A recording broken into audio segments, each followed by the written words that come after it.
Do I want to build upon it? Do we want to reset it, or do we want to keep this as a base? Build on it. Keep going. Add premiums.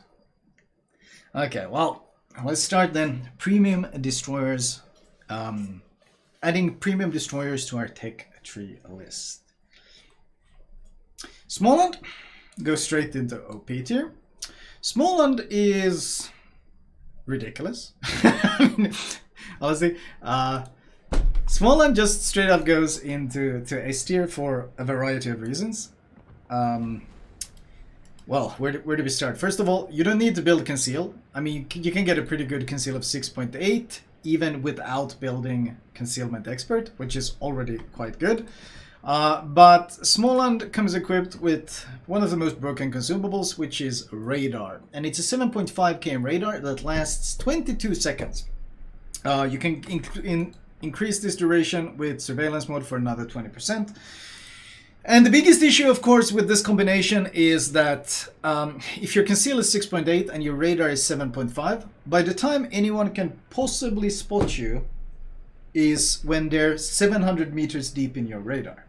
Which means you always can pick a gunfight with a destroyer whenever you choose to, whenever you want to. Add to this 30% speed boost, which means that you, for a brief period, become basically the fastest ship in the game, and you're running at the enemy at incredible speeds. You have 22.7k health with Survivability Expert, and you have the heal as well to keep you alive. This is already somewhat nasty of a combination to deal with. But then we have the fact that, well, if you add the premiums here, your HE DPM base is higher than Harugumos. So the Harugumo that we fit into our tech tree list based on DPM alone at tier B gets outgunned by the Småland. It does more damage. So this is obviously completely broken as a combination to begin with. But it has... there's more. There's more. It also comes equipped with surprisingly insane anti-air, 7 flak, compared to like Grossovoy, for example, that was known as an AA boat back in the day, sitting here with 4 flak. Well, Småland has 7 flak, so this makes it really useful in randoms, but it also has really strong continuous. In fact, it has no short range, it only has mid and long range AA, and it's 6 km range. So in terms of AA power, much stronger than much of its competition. It also has really good depth charges, and combined with the speed, of course, and running at them, you get 4 charges of depth charges. Most of these ships, you might note, they have something like 2, and they do less damage. This thing has 4 charges, so you can literally just hold down G and you basically never stop dropping depth charges in this thing. And finally, the Torpedoes. Well, they do 80 knots to begin with, which is faster than Shimakaze Torpedoes. They have 12 km range, which is fantastic. You have 8. You run depth charge build? Do I really? Oh shit, I do. Why do I run depth charge? Probably because you can... Is this a meme or... I think you probably replace it with prop mode though. My bad. Okay, thank you. It still does more than Grossovoy, but at least thank you. Why have I run that? That's actually really interesting. Why have I run depth charges? Is it because you can get away with it with the speed boost? I think it's because you can get away with it. You don't need rudder mod, because your rudder is 4.3, which is incredible. You don't need prop mod because of the acceleration. Have I ran it just because I can get away with it? I think I've ran it because I can get away with it. But let's remove it anyway, because it shouldn't be here. Regardless, the Torpedoes are 8 torpedoes, and it's same as Holland, which means very narrow spread, which means they're super effective at dropping those in targets, combined with the damage output. Basically, Småland is just fantastic. The DPM torpedo DPM might not look impressive, but the reaction time, they're hard to dodge, they're stupidly fast, 76 with 80 with the module. Småland is the ultimate DD at doing DD things. When it comes to smashing other destroyers, spotting, it can harass, it can gun both things, it can shoot down planes. It's just really insane. there's a reason why it sits right here in the S tier or OP tier. Still broken to this day.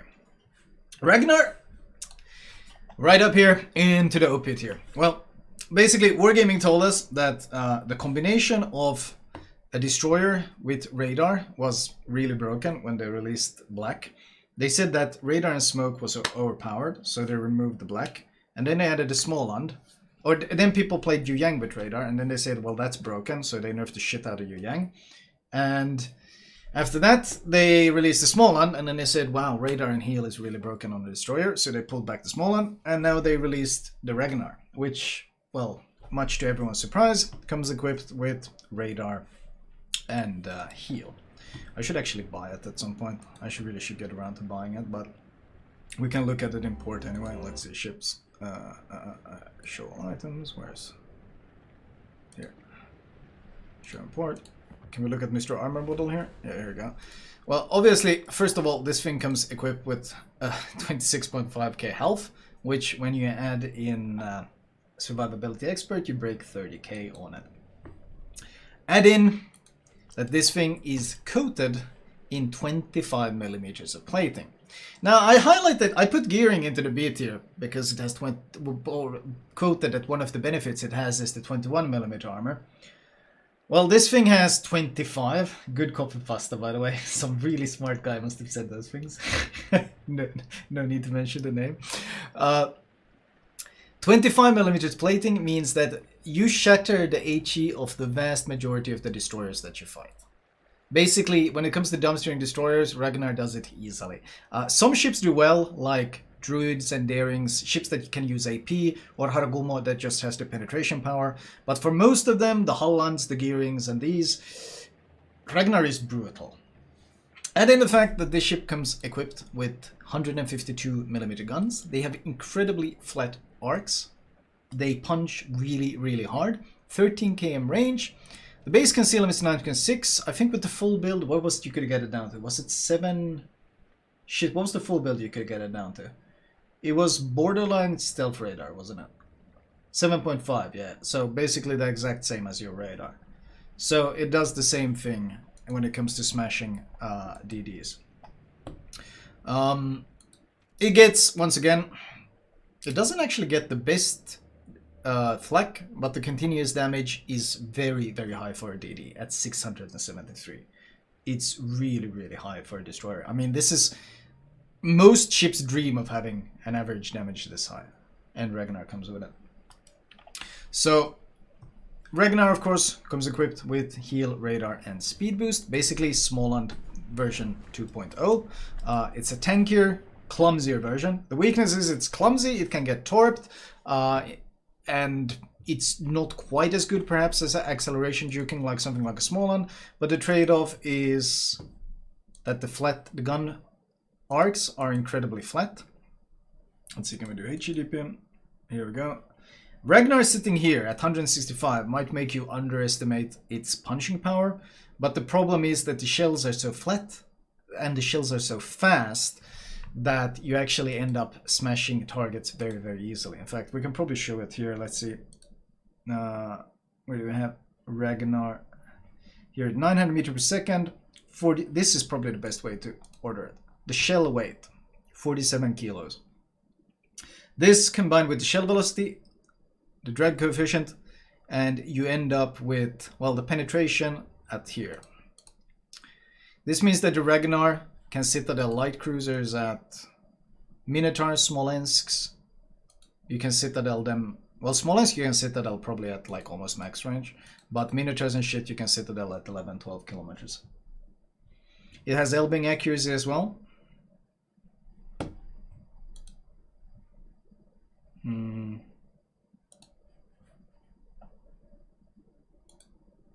Shit, no, yeah, it does. Oh my god, it actually does. I didn't even remember that. Okay, so, yeah. So this damage, the effective damage here is basically 100%. Most other DDs, you lose a lot of damage output because of shell arcs, dispersion, various things, but Ragnar doesn't. This combined with the armor, the health, the radar, means that other DDs get bullied, and they get bullied hard. And it doesn't have torpedoes, which is absolutely a weakness. And it's rough when someone pushes straight nose into you. You're just going to be forced to kite. You have no other choice. But when it comes to bullying other ships and just sitting in the back and farming 24/7, like you sit in the back and farm with your incredible range, and then when you need to secure an objective or kill a DD, you just push in a radar and you kill the DD, and then you continue farming. Ragnar is a game-winning ship, and especially for solo play, for randoms ranked, it just smashes. It just smashes. It's so hard to deal with it. In the hands of anyone semi-decent, Ragnar is a fucking nightmare to deal with. It is so very, very good. Druid? Druid. Druid is really good, but is it an A or an OP? I think it's more of an A. I don't think it matches the OP. It's really good. It's really, really good. But honestly, there are multiple situations where I'd rather be playing something like a Daring, and sometimes even just rather a Holland than a Druid. I don't think it fits into these guys. These are much stronger. Much stronger. Druid is, I think, a solid A. Druid's gimmick is basically, it's a nose-in AP monster. This ship has only 2 turrets, both on the front. As you can see, it has no torpedoes at all. It's the same weakness as Ragnar. This is the quintessential gunboat. Like, there's a reason someone like Malta, for example, loves this ship. No torpedoes you need to land. Nothing but gunning. Equipment-wise, we see the same Daring loadout. The same Daring loadout here. But the main difference here is the guns. You only come equipped with AP.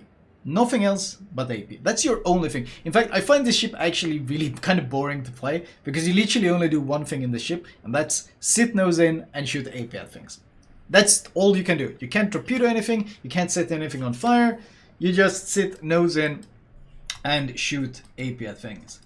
Flolo throwing shade at Malta. Yeah, we got beef, huge beef. We would never joke with each other. That wouldn't happen in 2021. Let's see. AP DPM though. This once again will not tell you the whole story. This thing will not tell you the whole story. 277. You think, what? Wow, Z52 does more AP damage. Is the Druid really that good? Yeah, because, well, it basically has Kleber AP performance. That's the gimmick there. In fact, if you look at the Ragnar up here, well, you can't see the shell velocity. Can we see the shell velocity somewhere? Because, well, the pen is up here with the Ragnar. Once again, you can Citadel Minotaurs and stuff from 10 kilometers with this thing. It's the shell speed is absurd, and the fuse time, you might see that it even sticks out. You thought that maybe the Daring had a really fast fuse time. The Druid has an even shorter fuse time. At 0.05. Where the hell is the Daring? Here, yeah, 0.10. This thing has an even shorter fuse time on this AP. Initial speed maybe tells you something if you compare Ragnar and Druid here. But these guns are brutal. These guns are... You trade off everything for these guns, and these guns are strong enough that it still makes it into A. So this is a DD with nothing but AP, and it's still an A tier ship, which tells you a lot about the guns. The arts are flat, the pen is good, you got improved angles, you got short fuse, and you can sit nose in. They're both positioned well for pushing in, and your concealment is also good on the ship, which all of this combined means that you're just nasty to deal with. You're just nasty to deal with. You push in with this thing. What is it? What is the max conceal you can get? I think it's... Shit, what is the max conceal? Oh, it shows you when after firing guns in smoke. Can we maybe click on it? Maybe it'll show us the max here. No, it doesn't show us the max. It's 6.6? Yeah, 6.6. Even then, it's one of the few ships that you, for example, hate fighting in a Kleber or a Marceau, because the French saturation doesn't work against AP. So when you don't have the French saturation helping you, and then you have to deal with these railguns smashing you, and it smokes up, it's just really hard to deal with. Druid is a really strong ship. What else do we have? Marceau. Pretty much OP tier, I'd say. I mean, people, yeah, I think it's straight up OP tier. It's got... It's so rough to deal with. It's pretty easy OP. It's pretty easy OP. Pretty easy OP. Marceau is basically a Kleber with some trade-offs. You're thinking of overpens? What? You sure? Oh, it doesn't work against overpens. Oh shit, you're right, you're right. Marceau's weakness is that it's a Marceau's weakness is that it has Colbert guns. This is both a weakness and an advantage. It's a weakness because your shell velocity is junk. But the upside is that your DPM is really stupid in multiple ways. The highest HE DPM in the game, and you build it for guns on top of that.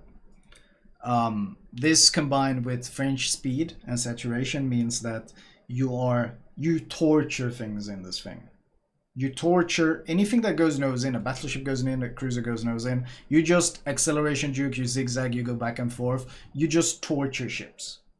That's all you do. Sometimes you park in smoke, sometimes you park behind islands, and then you just keep shooting and shooting and torturing things. That's what Marceau does. It tortures things. And then the fact that it actually got 9 km torpedoes, which is quite an advantage considering Kleber only has 8.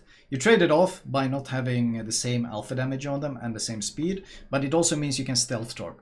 So Marceau tortures someone, drops torpedoes, keeps torturing, gets a flood, gets fires. It's a ship that tortures. It's super frustrating to deal with. The torpedo angles are just like Kleber's, well, close, completely absurd. So it's also incredibly good at YOLOing. It runs at you with the French stupid speed, and it will, if you get into a close range fight with a Marceau, it basically doesn't matter what you're playing, you're probably gonna lose the fight. You're probably gonna lose the fight. It's really, really filthy. It's really, really filthy. And as a benefit over the Kleber, it actually has very good AA. Marceau, let's see, can we get some... it doesn't really show it that well here. Let's see, Marceau. Marceau gets really good AA, and it has defensive AA on top. So, yeah. CVs don't really want to hang around this thing. Marceau AA good, kick sure. It's more the fact that you get so much flak damage and it's 100% accuracy, and the CV trying to chase you or trying to spot you spend so much time flying into them.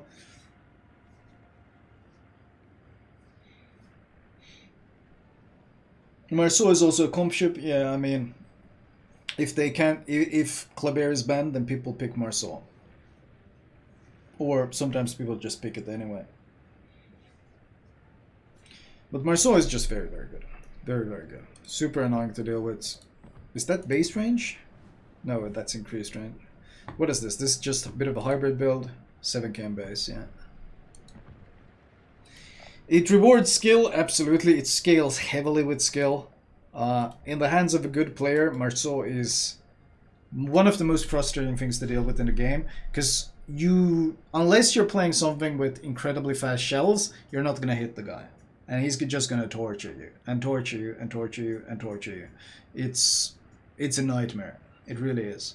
And the worst part is, if you see a good enemy Marceau and he goes to like the other side, you know that side is going to lose. If you get him low, well, then he just sails around with his bullshit conceal and he keeps dropping torpedoes. Because once again, 9 km torps, and he can drop 6 per side. So he just wiggles back and forth, drops non-stop torpedoes, and yeah, it's not a fun experience. Marceau is superbly flexible, good against everything.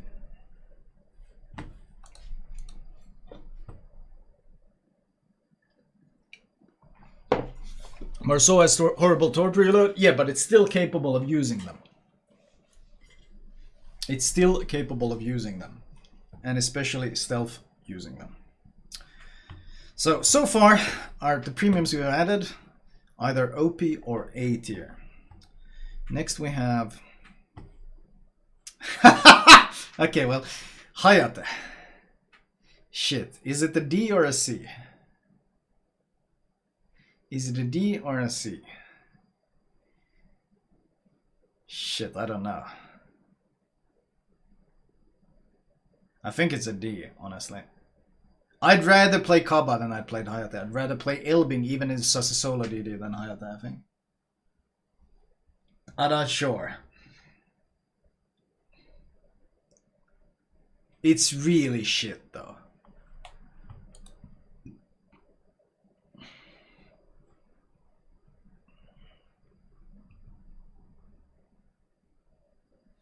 I don't know. Is it C or D? I mean, still though, I mean, I can maybe kill a bad destroyer in the Hayate. Which, and you have to be extra bad to go and die to these two. So I guess it's a C. It's a weak C. It's a weak C. I'll put it as a weak C. Why don't I like the Hayate? Hayate is basically Harugumo and Shimakaze combined, but they took the worst features of both.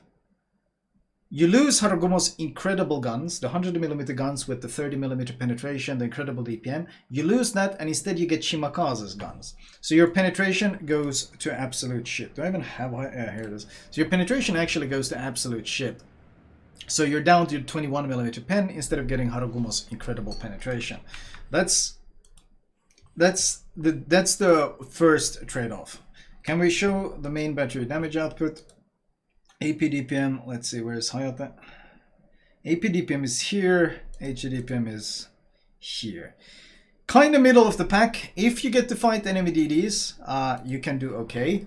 The problem is, first of all, you lose Shima's incredible 5.6 km conceal, and you get Harugumo's conceal, which means you end up with 6.1 km conceal on the Hayate, which means that you straight up get outspotted by gearings and such. So you can't fulfill nearly the same roles as a Shima can, but you also can't sit in back and farm ships the way Harugumo can, because you don't have the DPM nor the HE pen. So that's one of the issues. The other issue is the maneuverability. In fact, shit, can we sign this? I mentioned Hayate size. To put it in size perspective, here's the picture. Let's see. There's this thing. Hayate is as large as a Kaba. Hayate is literally as large as a Khabarovsk.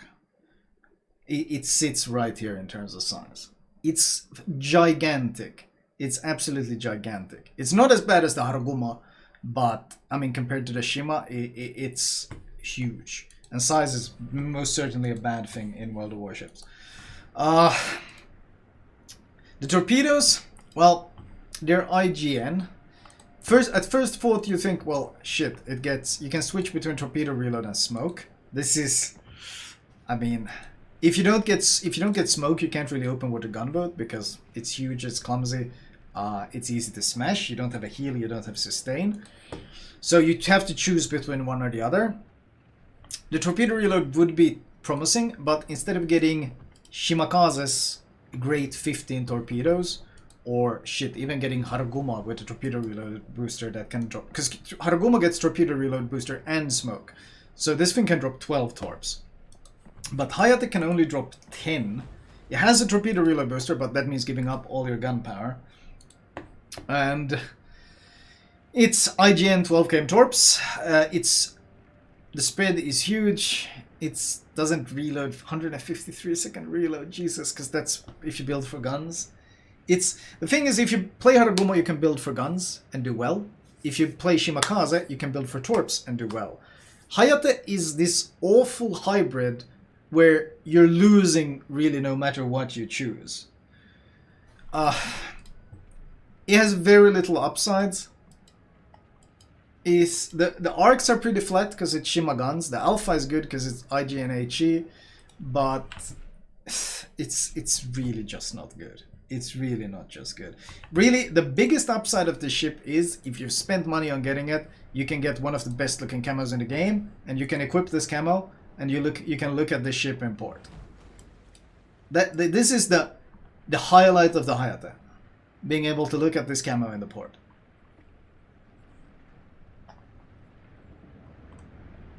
This is literally the best part of this ship.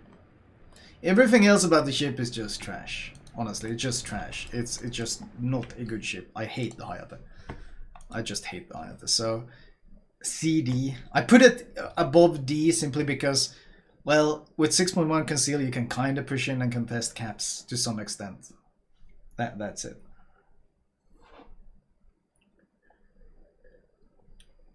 Let's see, what else do we have? Is Vampire 2 missing? Vampire 2 is missing from this list. There's no Vampire 2. I would put Vampire 2 B. Probably a B. Vampire 2 would go straight into B. It's strong B. It's close to Daring. It's kind of like a Daring basically, but it's slightly worse. It's not as flexible as the Daring is. In terms of consumables, it gets a Crawling Smoke, which is very nice.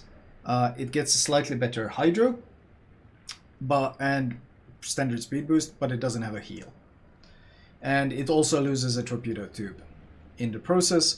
All of this makes it's pretty good at contesting, but it's much weaker when you're dealing with any sort of enemy radars or some. It lacks basically the flexibility of the Daring. It's still a very good ship. Vampire is very strong. I've had some really great games in it, especially you can kind of crawl up on DDs with the Crawling Smoke and the Hydro, which is very good. But oftentimes when I play the Vampire, I think, man, if I was playing a Daring, I could do more. I could do more if I was playing a Daring. I think it might have a slight DPM advantage as well. Let's see, HE DPM, Vampire 2 to 44. Yeah, it has about 10% more DPM than the Daring as well. So these are advantages. But I think, what else did it trade off? I think it traded off... What else did it trade off? Yeah, it's better conceal and DPM, yeah. I think it's strong, but I don't think it's as strong as the Vampire. The Smoke is also kind of double-edged. The Smoke is very double-edged. Like, you can't look at the Smoke and go, wow, a Crawling Smoke, what a great advantage. The Smoke is hit and miss. Sometimes you get full value out of it. You pop the Smoke, you get 2 minutes of just being able to farm, and that's fantastic. That's great. Sometimes it works up fantastic. No Axle mod? No, because it has built-in. Sometimes you get a perfect Smoke off. You can just sit in your Smoke for 2 minutes and you can farm. Other times, you pop your Smoke, you fight the DD or something, he disengages, or you're forced to pop the Smoke, and then you're stuck with the Smoke. You're stuck with the Smoke for over a minute, and sure, you can accelerate and run out of your Smoke, but if the enemy has the slightest bit of brain neuron activity, they will obviously see that fucking moving smoke cloud and know exactly where you are all the time. And worse is, when it finally runs out, you wait like 60 seconds for it to run out, and then when it finally runs out, you have to wait 2 minutes to get it back up again. So the Smoke has much less flexibility than the Daring Smoke, which you can pop whenever you want, whenever you need, always available. This thing really suffers from the fact that you only have 3, it lasts a really long time, and it has a really long cooldown. So it's rough. It can be good, but it also can really backfire. It's one of the common things you end up in when you play the Vampires. You pop the Smoke, you push into a cap, enemy has some strong gunboat or whatever, so you're forced to smoke up. You start trading, he disengages. If you were a Daring, you can move out of the Smoke, you can chase, you can pop a new one when you fight him again. But in this thing, you're kind of just crawling around. You get the cap, sure, but then you're crawling around and not doing a whole lot. Or you're running around with the Smoke showing it. So the Smoke alone is so hit and miss that it makes the ship a strong B for me. Not as good as Daring, but very strong ship still. I'm sure people will disagree with me. It was already intended as a smoke bitch for Sleefen. I'm sure people will disagree with me. That's fine. These are only my opinions, my takes on having played the ships and what I think of them. And this is solo gameplay as well. Solo, random, solo, ranked. And then finally, Submerse. Man, poor Submerse really did get power crept by the Hulla.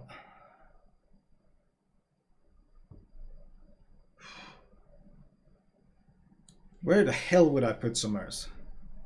Well, okay, we're not there. Where would I put Submerse? Maybe B? B or A? I don't know if it fits A anymore. I think it's a strong B. I think it's a strong B. Submerse used to be much stronger than it is now. Submerse has a fair bit of issues though, and the more of these radar and gunboats you add to the game, the more obvious they become.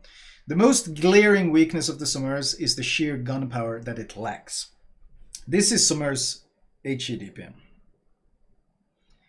This is gearing HE DPM. It has no gunpowder at all. The damage output is terrible. Z52 shooting HE does the same damage as you do. So, in terms of damage output, it simply isn't there. It's American arcs. Wait, do we actually have it here? Let's see. Shit. I think I had it on some other account or something. Or maybe I just had it on press account. Never got around to buying it. Submerse American arcs, and this is one major problem. The other is it basically completely lacks anything resembling AA. In terms of AA, it lacks the worst of all tier 10 ships. The worst. The worst. It literally has less AA than a Shimakaze has. You don't have any flak. You have nothing. A plane can fly on top of you as long as it wants, forever, and you can't do anything about it. Zero AA. Zero. So it's basically a meme in this point. Like, and you underestimate how much of a weakness this is, because even the shittiest DDs can occasionally reinforce a sector and shoot down a fighter plane that's spotting them to help them move around the map to negate spotting from the enemy. But Submerse can't even do that. You reinforce the sector and the fighters don't die. The fighters will run out before you shoot them down. That's how bad the AA is. So it's a very strong weakness, like huge noticeable one. The torpedoes are good. I mean, the DPM isn't exactly going to blow you away. It's actually roughly a bit more than gearing. The main game makers, of course, you get 16.5s, and you can launch 12 of them instead of the 10 of the Shimakaze. You get 2 more torpedoes. You basically launch 3 sets of 4. This is good, the range is good, the conceal is good. These are just overall very solid torpedoes. Nothing wrong with them, but that's it. That's the Submerse gimmick. That's Submerse strength. Conceal, you get the same, I think, as the gearing, but you trade off massive amounts of damage, you trade off massive amounts of AA for slightly better torpedoes. You don't have radar now, Submerse does not have radar. Submerse is just very standard. Like, you can't buy it anymore, but it's a standard torpedo boat. And the biggest really power creep to the Submerse, I feel, was the Holland, because the entire gimmick of these long hard-hitting torpedoes, well, Holland does all of this while also having great AA and great gun power. Oh, a slightly better conceal. Was it 5.8 versus 5.9? Submerse B. Honestly, B. Just B. It doesn't compete with A. Not anymore. Most certainly not anymore. It's not a C because it's still stealthy, great torpedoes. Yeah, I'd say B.